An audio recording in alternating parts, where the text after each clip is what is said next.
100 companies, fossil fuel companies, are responsible for 70% of the carbon pollution. So yes, let's do everything we can as individuals to be better stewards of our environment, but let's not let them off the hook by pretending that individual action alone is going to solve the problem.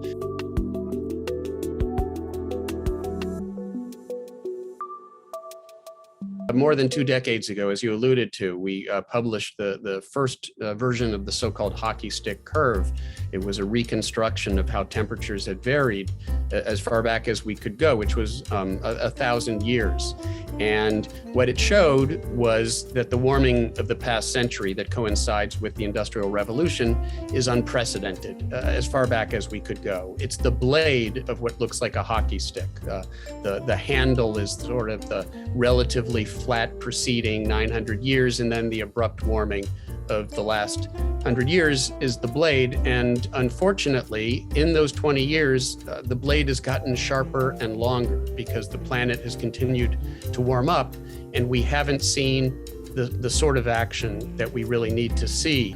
But we can prevent it from getting ever longer and sharper if we take the sort of action that we need to. I had put myself at the center of the political debate because the hockey stick really represented a threat to some of the powerful vested interests, the forces of inaction or inactivists, fossil fuel companies, conservative media outlets, and politicians that advocate for them. The hockey stick was a threat to that very powerful lobby because it laid bare the profound impact that we're having on this planet.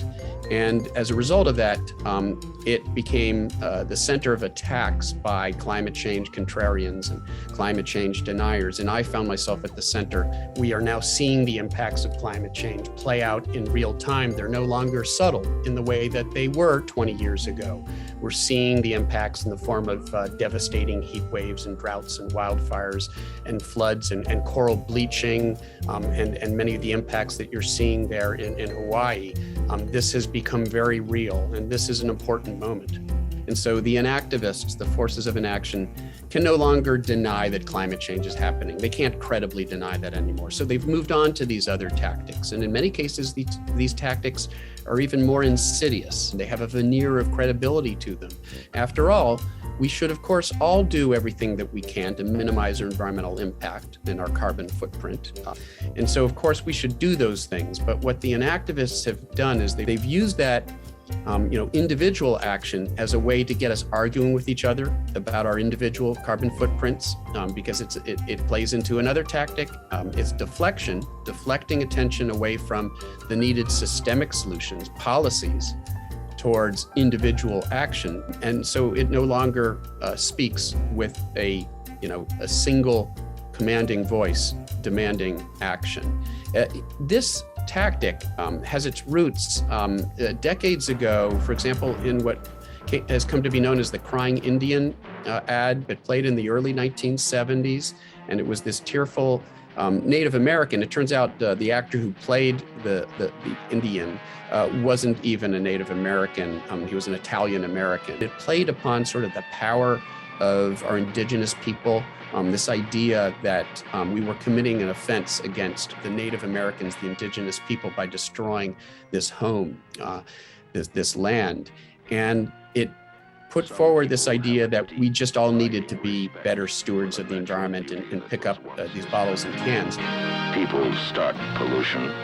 People can stop it. What we didn't realize at the time was that it was actually a PR campaign that had been secretly hatched by the beverage industry, by Coca-Cola and Anheuser-Busch.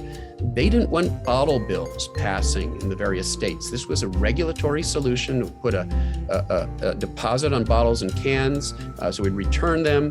They would be processed, recycled.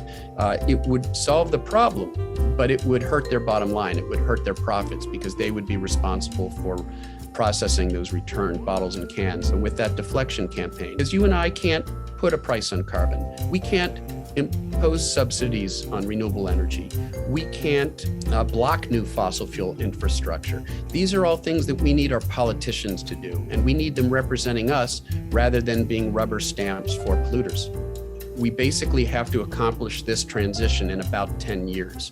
We have to bring carbon emissions down by 50% within this decade and down to zero by mid-century if we are to have any hope of keeping warming below that dangerous 1.5 degrees Celsius. There's been a movement away from the idea of carbon pricing, and I think carbon pricing is a very important tool. There are different mechanisms for putting a price on carbon, but in the end, what you're trying to do is to take into account that there's damage that's done when we burn fossil fuels, and we need to incorporate that damage as a price signal so that renewable energy that isn't doing that same damage at least has a level playing field. Because if there's a level playing field, if it costs no more to get your electricity from wind and solar than it does from oil and gas and coal, then I think people are going to make the right decision. And we probably do need to move away from an extraction, resource-driven global economy with, perpetual growth. But we have to solve the climate crisis now. We've got to bring carbon emissions down by 50% within the decade. And we're not going to remake the global politics, within that time frame. So we need to use the tools that are available to us now. And that's my argument. And carbon pricing is an important tool. The renewable portfolio standard is a good tool as well. Global activism, as I describe in the book, has played a really important role. The pipeline protests, grassroots opposition, the youth climate movement, all of these things have made a real difference. So that's all really important. But let's also recognize that we have to make use of market mechanisms at the same time.